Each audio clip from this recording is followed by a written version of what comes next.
Dear friends, before beginning my talk, allow me to extend my warm greetings to you all. For the first time in more than 2 years, I am speaking personally to you through this video message, which was produced a few days before the 2020 Catholic Identity Conference. As you can see, I am very well. My health is excellent. And I am even better in spirit. This is also thanks to your prayers, to the support and the encouragement I receive from you and from so many friends and brothers from all over the world. Together we are all united in prayer and in the holy battle which we are called to fight, each on his own respective front, all gather under the mantle of the Most Holy Virgin, the Queen of the Victories, and under the protection of St. Michael the Archangel. I especially wish to thank Michael Matt, who kindly invited me with holy perseverance to speak to you. I believe that now is an opportune time for me to deliver the following address. The subject of my talk would be how the revolution of Vatican II serves the new world order. We live in extraordinary times. As each of us has probably understood, we find ourselves in a historical moment in time. Events of the past, which once seemed disconnected, prove now to be unequivocally connected, both in the principles that inspire them and in the goals they seek to achieve. A fair and objective look at the current situation cannot help but grasp the perfect coherence between the evolution of the global political framework and the role that the Catholic Church has assumed in the establishment of the new world order. To be more precise, one should speak about the role of that apparent majority in the Church, which is actually small in number but extremely powerful, and which, for brevity's sake, I will summarize as the Deep Church. Obviously, there are not two churches, something that would be impossible, blasphemous and heretical, nor has the one true Christ Church today failed in her mission, perverting herself into a sect. The Church of Christ has nothing to do with those who for the past 60 years have executed a plan to occupy her. The overlap between the Catholic hierarchy and the members of the Deep Church is not a theological fact, but rather a historical reality that defies the usual categories and as such must be analyzed. We know that the New World Order project consists in the establishment of tyranny by Freemasonry, a project that dates back to the French Revolution, the Age of Enlightenment, the end of the Catholic monarchies, and the declaration of war on the Church. We can say that the New World Order is the antithesis of Christian society. It would be the realization of the diabolic Civitas Diaboli, the city of the devil, opposed to the Civitas Dei, the city of God, in the eternal struggle between the light and darkness, good and evil, God and Satan. In this struggle, Providence has placed the Church of Christ, and in particular the Supreme Pontiffs, as catechon, that is, the one who opposes the manifestation of the mystery of iniquity. Second letter to Thessalonians. And Sacred Scripture warns us that at the manifestation of the Antichrist, this obstacle, the catechon, will have ceased to exist.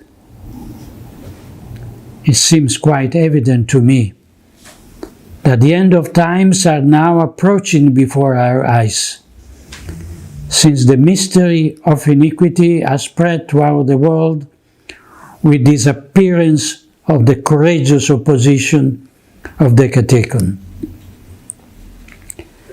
Let us not make the mistake of presenting the current events as normal, judging what happened with the legal, canonical, and sociological parameters that such normality would presuppose.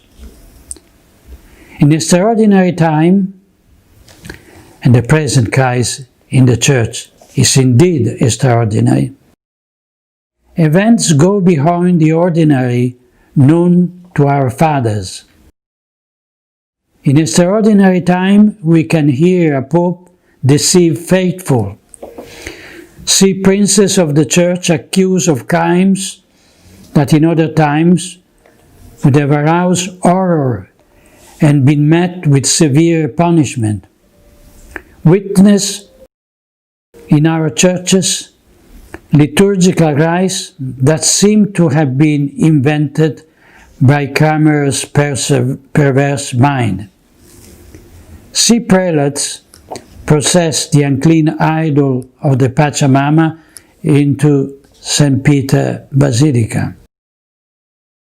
And here, the Vicar of Christ apologized to the worshippers of that simulacrum. If a Catholic dares to throw it into the Tiber. In these extraordinary times, we hear a conspirator, Cardinal Gottfried Daniels, tell us that since the death of John Paul II, the Mafia of St. Gallen has been plotting to elect one of their own to the Peter's chair, which later turned out to be Jorge Mario Bergoglio.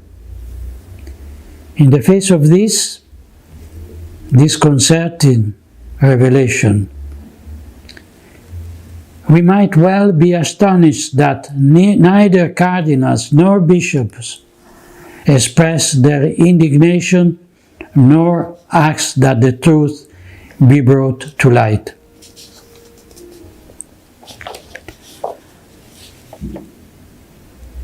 I will talk now about the eclipse of the true Church.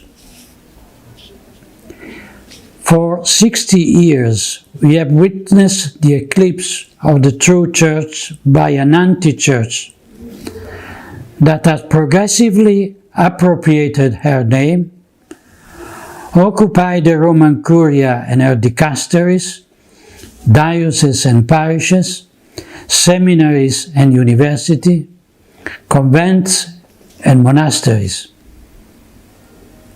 The anti-Church has usurped her authority, and its ministers wear her sacred garment. It uses her prestige and power to appropriate her treasure, assets, and finances. Just as happened in nature, this eclipse does not take place all at once. It passed from light to darkness when a celestial body inserts itself between the sun and us. This is a relatively slow but inexorable process in which the moon of the anti-church follows its orbit until it overlaps the sun, generating a cone or shadow that projects over the earth. We now find ourselves in this doctrinal, moral, liturgical, and disciplinary cone or shadow. It is not yet the total eclipse that we'll see at the end of time, under the reign of the Antichrist, but it's a partial eclipse, which let us see the luminous crown of the sun encircling the black disk of the moon. The process that led to the today eclipse of the Church began with the modernism, without a doubt. The anti-church followed its orbit despite the solemn condemnations of the magisterium, which in that phase shone with the splendor of truth. But with the Second Vatican Council, the darkness of this spurious entity came over the Church. Initially, it obscured only a small part, but darkness gradually increased. Whoever then pointed to the sun, deducing that the moon would certainly obscure it, was accused of being a prophet of doom, with those forms of fanaticism and intemperance that arise from the ignorance and prejudice. The case of Archbishop Marcel Lefebvre and a few other prelates confirms, on one hand, the far-sightedness of these shepherds, and, on the other hand, the disjointed reaction of their adversaries, who, out of fear of losing power, using all their authority to deny the evidence and kept hidden their own true intention. To continue the analogy, we can say that in the sky of the faith, an eclipse is a rare and extraordinary phenomenon. But to deny that during the eclipse darkness spreads, just because this does not happen under ordinary conditions, is not a sign of faith in the effectibility of the Church, but rather an obstinate denial of the evidence or bad faith. The Holy Church, according to Christ's promises, will never be overwhelmed by the gates of hell, but does not mean that she will not be, or is not already, overshadowed by her infernal forgery, the anti-church. That moon, not by chance, we see under the feet of a woman in the book of the Revelation. I quote, "A great sign appeared in heaven, a woman clothed with the sun, with the moon under her feet, and on her head a crown of 12 stars." The moon is under the feet of the woman, with above all mutability, above all earthly corruption, above the law of fate and the kingdom of the spirit of this world. And this is because that woman, who is at once the image of Mary most holy and of the Church, is amicta sole, clothed with the sun of the righteousness that is Christ, exempted from all demonic power, as she takes part in the mystery of the immutability of Christ, as St. Ambrose wrote. She remained unbruised, if not in her militant kingdom, certainly in the suffering one and the purgatory, and in the triumphant ones in paradise. St. Jerome, commenting on the words of Scripture, reminds us that the gates of hell are sins and vices, especially the teaching of heretics. We know, therefore, that even the synthesis of all heresies represented by modernism and its updated conciliar versions can never definitively obscure the splendor of the bride of Christ, but only for a brief period of the eclipse, that Providence, in its infinite wisdom, has allowed to draw from it a greater good.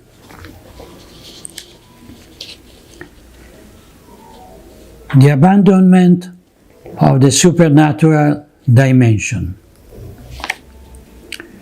In this talk, I wish especially to deal with the relationship between the revolution of Vatican II and the establishment of the New World Order.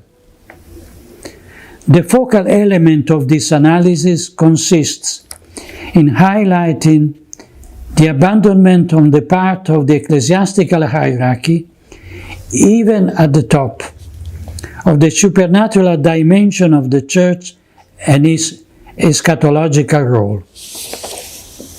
With the Council, the innovators erased the divine origin of the Church from their theological horizon, creating an entity of human origin similar to a philanthropic organization. The first consequence of this ontological subversion was the necessary denial of the fact the bride of Christ is not and cannot be subject to change by those who exercise vicarious authority in the name of the Lord.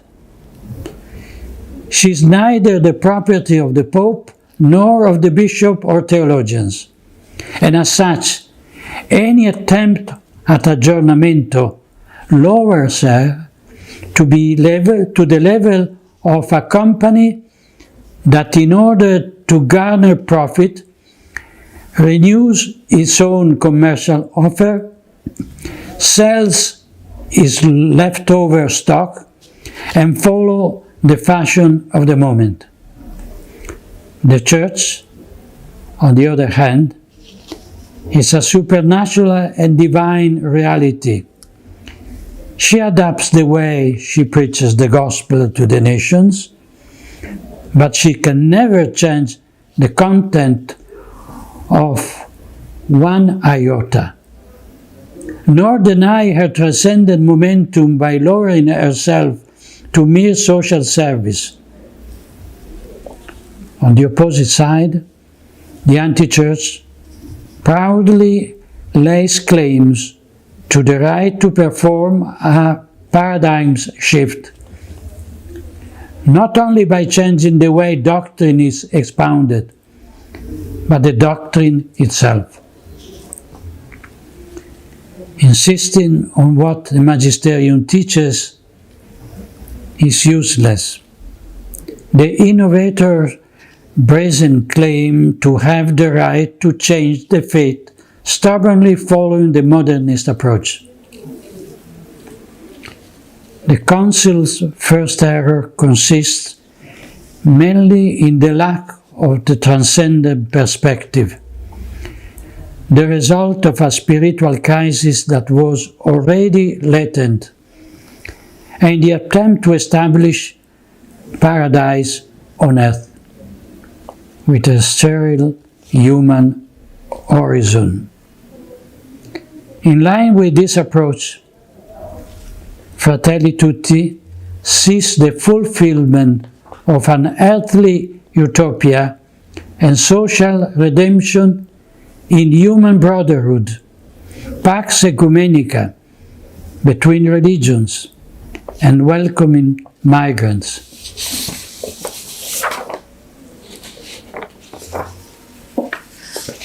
The sense of inferiority and inadequacy. As I have written on other occasions, the revolutionary demands of the Nouvelle Théologie found fertile ground in the Council Fathers because of a serious inferiority complex vis-à-vis the world. There were times in the post-war period when the revolution led by Freemasonry in the civil, political, and cultural spheres breached the Catholic elite, persuading it of its inadequacy in the face of the epochal challenge that is now inescapable. Instead of questioning themselves and their faith, this elite bishop, theologian, intellectual recklessly attributed responsibility for the imminent failure of the Church to a rock-solid hierarchical structure, to a monolithic doctrinal and moral teaching, looking at the defeat of the European civilization that the Church had helped to form. The elite thought that the lack of agreement with the world was caused by the intransigence of the papacy and the moral rigidity of priests not wanting to come to terms with the zeitgeist and open up.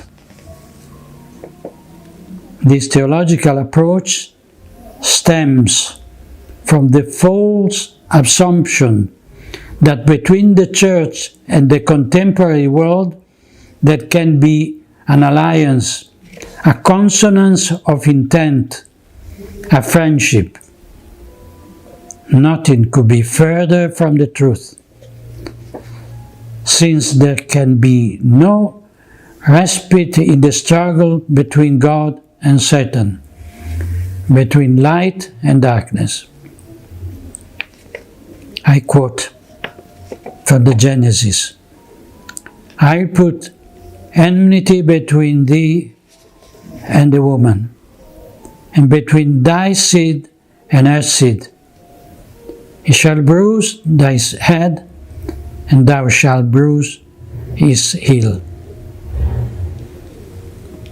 This an enmity willed by God Himself, which places Mary Most Holy and the Church as eternal enemies of the ancient serpent. The world has its own prince, who is the enemy, a murderer from the beginning, and a liar, courting a pact of non-belligerence with the world means coming to terms with Satan.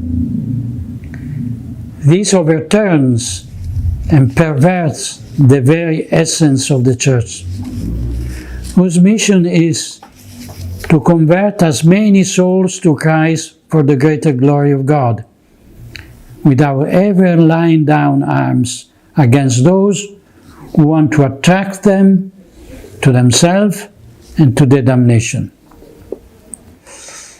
I will talk about the idem sentire of the Revolution and the Council.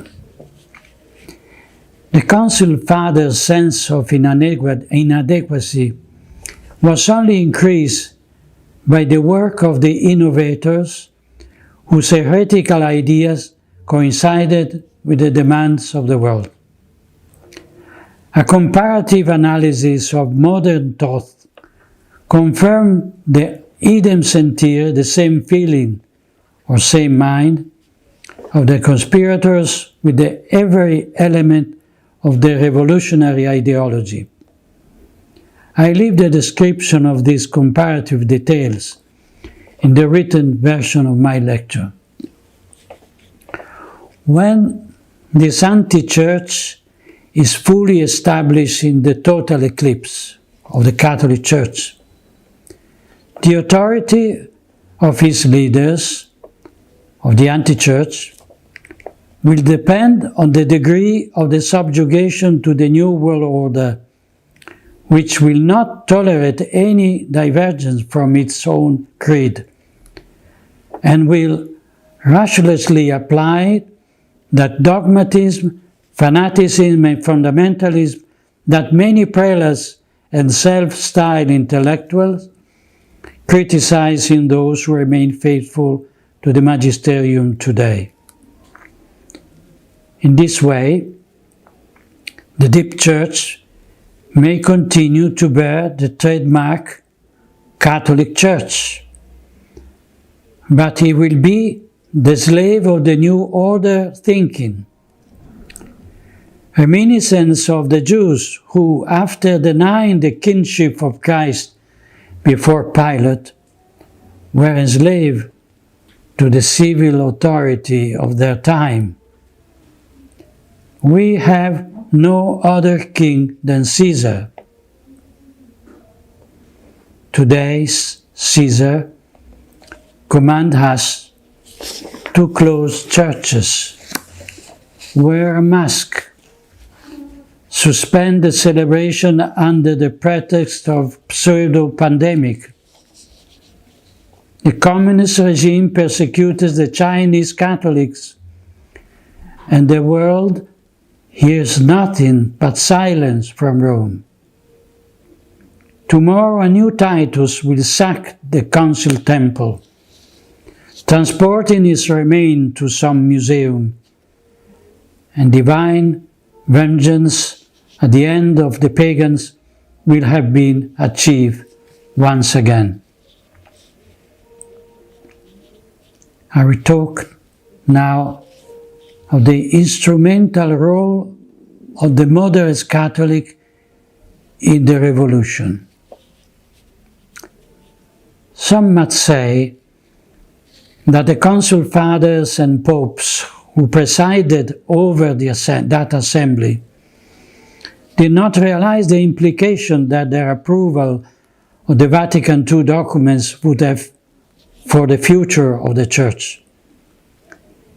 If this were the case, if there have been any subsequent regrets in their hastily approval of equivocal texts or texts close to heresy, it is difficult to understand why they were unable to put an immediate stop to abuses, correct errors, clarify misunderstandings and omissions. And above all, it is incomprehensible why the ecclesiastical authority has been so ruthless against those who defended the Catholic truth, and at the same time was terribly accommodating to rebels and heretics. In any case, the responsibility for the conciliar Christ must be laid at the feet of the authority, which even amid 1,000 appeals to collegiality and pastoralism, has jealously guarded his prerogatives, exercising them only in one direction, that is, against the Pusillus Grex, the little flock, and never against the enemies of God and the Church. The very rare exceptions when heretic theologian or revolutionary religious has been censored by the Holy Office only offer tragic confirmation of a rule that has been enforced for decades, not to mention that many of them, in recent times, have been rehabilitated without any abjuration of their errors, and even promoted to institutional positions in the Roman Curia or pontifical ateneums. This is the reality that emerges from what I have described above. However, we know that, in addition to the progressive wing of the Council and the traditional Catholic wing, there is a part of the episcopate, the clergy and the people, that attempts to keep equal distance from what it considers two extremes. I'm talking about the so-called conservatives, that is, a centristic part of the ecclesiastical body that ends up carrying water for the revolutionaries, because while rejecting their excesses, it shares the same principles. The error of the conservatives lies in giving a negative connotation to traditionalism and in placing it on the opposite side of progressivism. The aurea mediocritas, via media, consist in arbitrarily placing themselves not only between two vices, but between virtues and vice. They are the ones who criticize the excesses of the Pachamama or the most extreme Bergoglio's statements, but who do not tolerate the council being questioned, let alone the intrinsic link between the conciliar cancer and the current metastasis. The correlations between political conservatism and the religious conservatism consists in adopting the center, a synthesis between the right thesis and the left antithesis, according to the Hegelian approach so cherished by moderate supporters of the Council.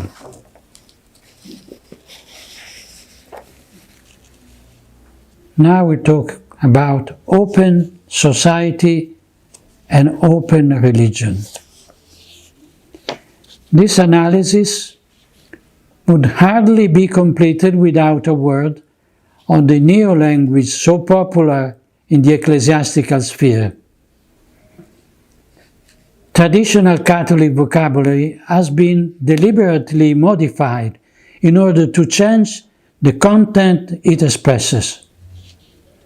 The same has happened in the liturgy and preaching, where the clarity of the Catholic exposition has been replaced by ambiguity and the implicit denial of dogmatic truth. The examples are endless. This phenomenon also goes back to Vatican II, which sought to develop Catholic version of the slogan of the world.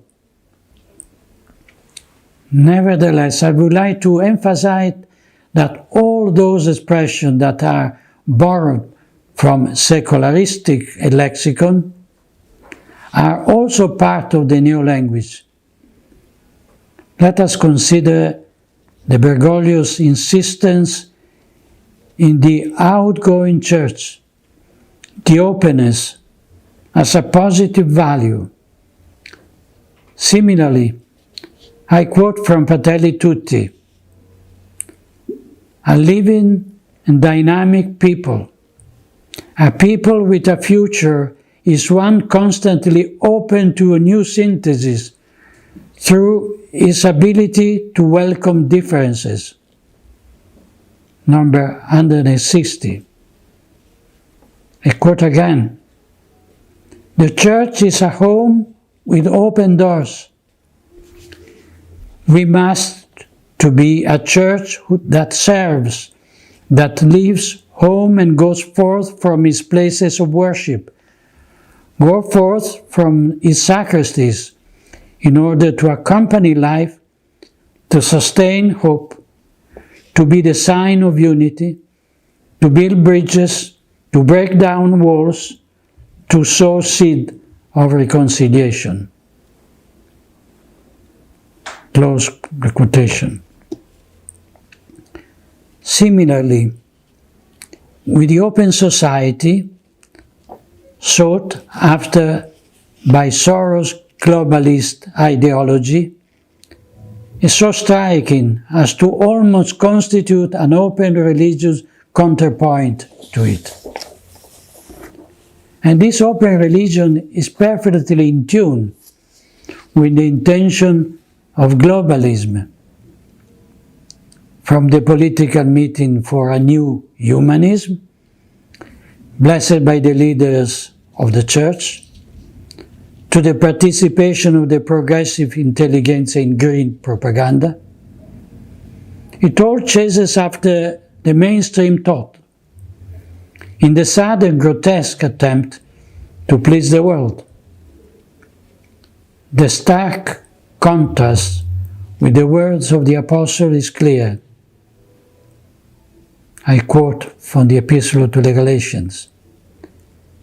"Am I now trying to win the approval of human being or of God? Or am I trying to please people?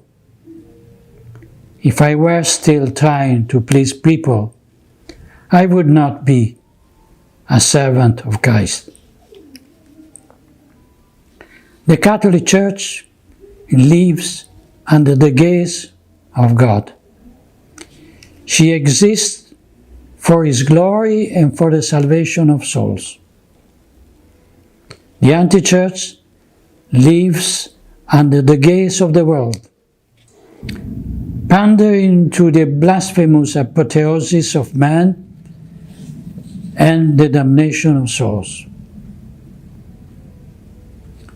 During the last section of the Second Vatican Ecumenical Council, before the Synod's fathers, these astonishing words of Paul VI resounded in the Vatican Basilica. I quote, "The religion of God, who became man, has met the religion, for such it is, of man who make himself God." And what happened? Was there a clash, a battle, a condemnation? There could have been, but there was none. The old story of the Samaritan has been the model of the spirituality of the Council. A feeling of boundless sympathy has permeated the whole of it. The attention of our Council has been absorbed by the discovery of human needs, and these needs grow in proportion to the greatness which the Son of the Earth claimed for Himself. But we call upon those who term themselves modern humanists, and who have renounced to the transcendent value of the highest realities, to give the Council credit at least for one quality, and to recognize our own new type of humanism. We too, in fact, we more than any other honor mankind. This sympathy is the figure of the Council, and of the new religion, for such it is, of the anti-church, an anti-church born of the unclean union between the church and the world, between the heavenly Jerusalem and the hellish Babylon. Note well, the first time a pontiff mentioned the new humanism was the final session of the Vatican II. And today we find it repeated as a mantra by those who consider it a perfect and coherent expression of the revolutionary men's frame of mind of the Council. Always in view of this communion of intent between the New World Order and the anti-church, we must remember the Global Compact on Education, a project designed by Bergoglio and promoted in collaboration with the United Nations, I quote, to generate a change on a planetary scale, so that education is a creator of brotherhood, peace and justice, an even more urgent need in this time marked with the pandemic. I close and quote. This project has been supported and spread to all educational institutions by the Congregation for Catholic Education through a letter that makes explicit reference to the Conciliar Constitution Gaudium et Spes. The Global Compact on Education, I quote, is a process of formation in the relationship of culture of encounter, also finds space in the value of common home, with all creatures, people, just as they are formed to the logic of communion and solidarity, are already working to recover serene harmony with creation and to configure the world as a space of true brotherhood. Close the quote. As can be seen,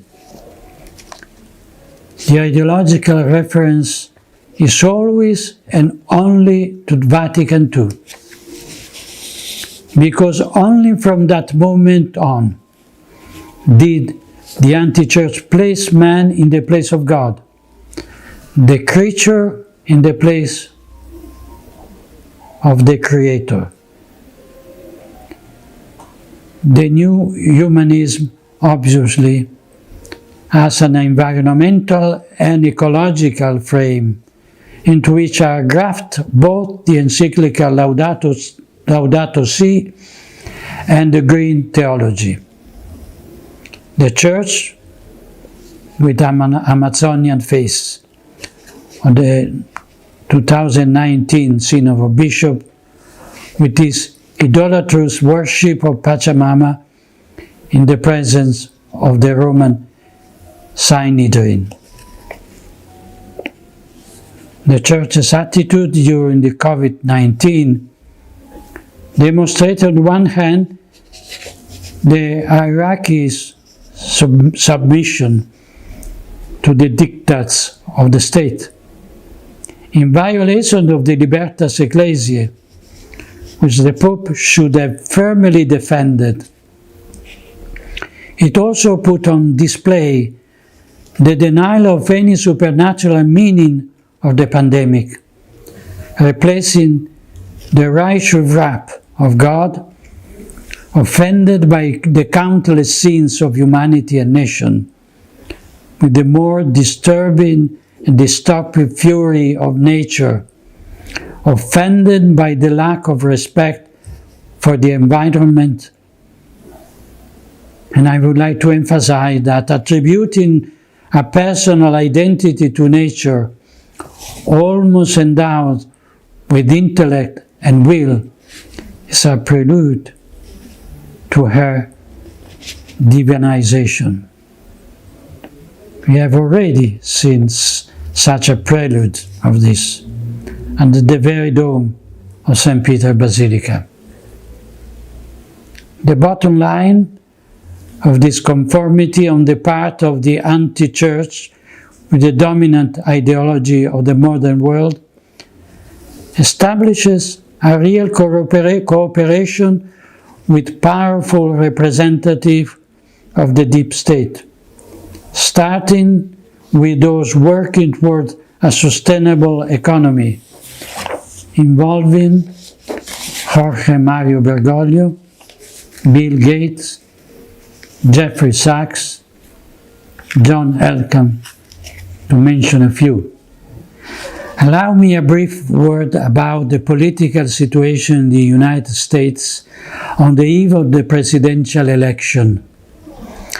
Fratelli Tutti seems to be a form of Vatican endorsement of the Democratic candidate in clear opposition to Donald Trump, and a few days after Francis refused to grant an audience to Secretary of State Mike Pompeo in Rome. This confirms which side the children of light are on and who the children of darkness are. I'm talking now about the ideological foundation of brotherhood. The theme of brotherhood, an obsession for Bergoglio, finds itself first formulation in Nostra Aetate and Dignitatis Humanae.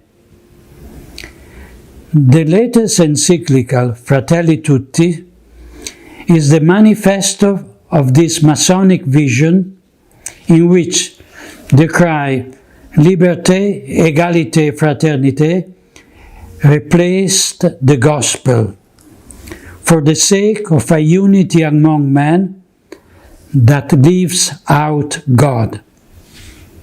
Note that the document on human fraternity for world peace and living together, signed in Abu Dhabi on February 4, 2019, was proudly defended by Bergoglio with this word, I quote,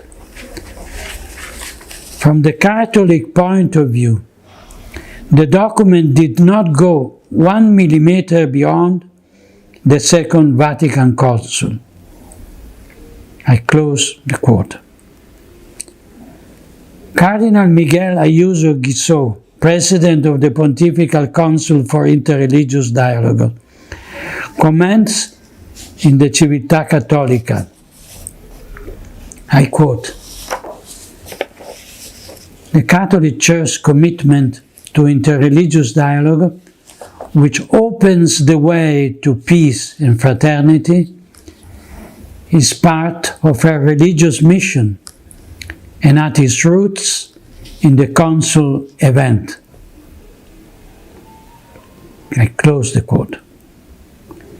Once again, the Council of Vatican II confirms that it is at the origin of Bergoglian metastasis. The fil rouge, the common thread that unites the Council with the cult of the Pachamama, also passed through Assisi, as my brother Athanasius Schneider rightly pointed out in his recent speech. And speaking of the anti-church, Archbishop Fulton Sheen describes the Antichrist, I quote, "Since his religion will be brotherhood without paternity of God, he will deceive even the elect." Close the quote. We seem to see the prophecy of the venerable American Archbishop coming true before our eyes. It is not surprised that the infamous Grand Lodge of Spain. After having warmly congratulated his paladin raised to the throne, once again paid homage to Bergoglio with these words. I quote, Pope Francis' latest encyclical shows how far the present Catholic Church is from its previous positions. In Fratelli Tutti, the Pope embraced the universal brotherhood, the great principle of modern Freemasonry. Close the quote. The reaction of the Grand Oriente of Italy is not dissimilar. I quote, These are the principles that Freemasonry has always pursued and guarded for elevation of humanity. Close the quote. I remember that in the Masonic documents of the Alta Vendita since the 19th century, an infiltration of Freemasonry into the Church was planned. I quote, You too will fish some friends and lead them to the feet of the Apostolic See. You will have preached revolution in tiara and cope, proceeded under the cross and banner, a revolution that will need only little help to set the quarters of the world on fire. I will talk now of the cause and effect. Philosophy teaches us that to a cause always corresponds a certain effect. We have seen that the action carried out during Vatican II have had the desired effect, giving concrete form to that anthropological turning point which today has led to the apostasy of the anti-church and the eclipse of the true Church of Christ. We must therefore understand that if we want to undo the harmless effect we see before us, it is necessary and indispensable to remove the factors that caused them. If this is our goal, it is clear that accepting or even partially accepting those revolutionary principles would make our effort useless and counterproductive. We must therefore be clear about the objectives to be achieved, ordering our action to the goals. But we must all be aware that in this work of restoration, no exception to the principle are possible, precisely because failure to share them would prevent any chance of success. Therefore, let us put aside once and for all the vain distinction concerning the presumed goodness of the Council, the betrayal of the will of the Synod Fathers, the letter and spirit of Vatican II, the magisterial weight or lack of thereof of his act, and the hermeneutic of continuity versus that of rupture. The anti-church has used the label Ecumenical Council to give authority and legal force to its revolutionary agenda, just as Bergoglio calls his political manifesto of allegiance to the New World Order an encyclical letter. The cunning of the enemy has isolated the healthy part of the Church, turning between having to recognize the subversive nature of the Council document, thus having to exclude them from magisterial corpus, and having to deny reality by declaring them apodictically orthodox in order to safeguard the infallibility of the magisterium. The dubia represented an humiliation of the princes of the Church, but without untying the doctrinal knots brought to the attention of the Roman pontiffs. Bergoglio does not respond, precisely because he does not want to deny or confirm the implied errors, thus exposing himself to the risk of being declared heretic and losing the papacy. This is the same method used with the Council, where ambiguity and the use of imprecise terminology prevent the condemnation of the error that has been implied. But the jurist knows very well that, in addition to the blatant violation of the law, one can also commit a crime by circumventing it, using it for evil purposes. Contra legem fit, quod infraudem legit fit. The Latin will say, what circumvents the law is against it. To conclude, the only way to win this battle is to go back to doing what the Church has always done, and to stop doing what the anti-Church asks of us today, that which the true Church has always condemned. Let us put our Lord Jesus Christ, King and High Priest, back at the center of the life of the Church, and above that, at the center of the life of our communities, of our families, of ourselves.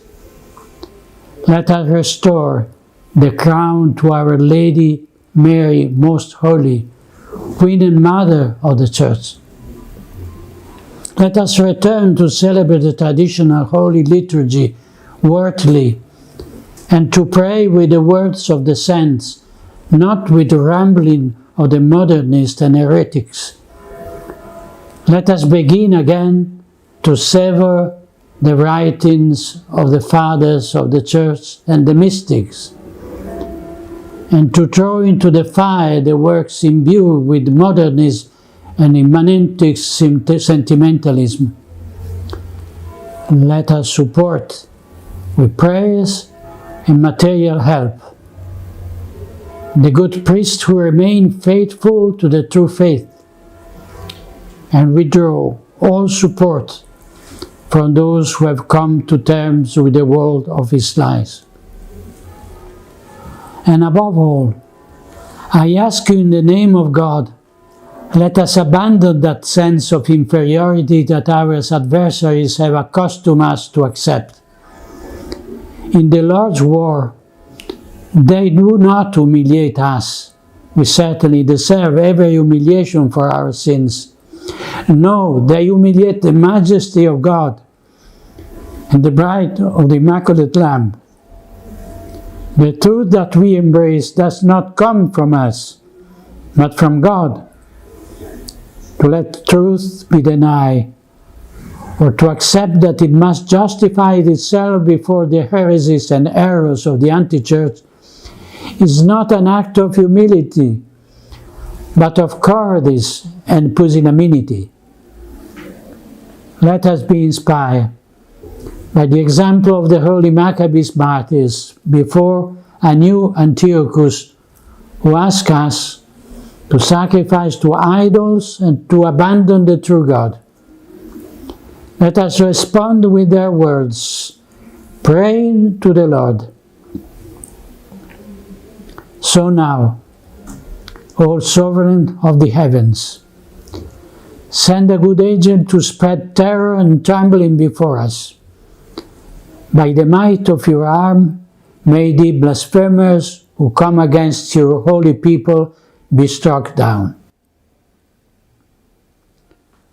Let me conclude my talk today with a personal memory.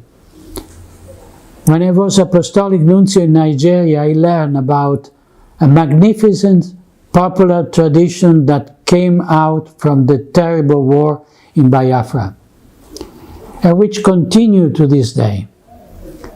I personally took part in it during a pastoral visit to the Archdiocese of Onitsha, and I was very impressed by it. This tradition, called Block Rosary Children, consists in a gathering of thousands of children, even very young ones, in each village or neighborhood for the recitation of the Holy Rosary, to implore peace. Each child holding a little piece of wood, like a mini altar, with an image of Our Lady and a small candle on it. In the day leading up to November 3rd, I invite everyone to join in a Rosary Crusade, a sort of siege of Jericho, not with 7 trumpets made of ram's horns sounded by priests, but with the Hail Marys of the little ones and the innocents, to bring down the walls of the deep state and of the deep church. Let us join with little ones in the Block Rosary Children, imploring the woman clothed with the sun, that the reign of Our Lady and Mother may be restored, and the eclipse that afflicts us shortened. May God bless this holy intention.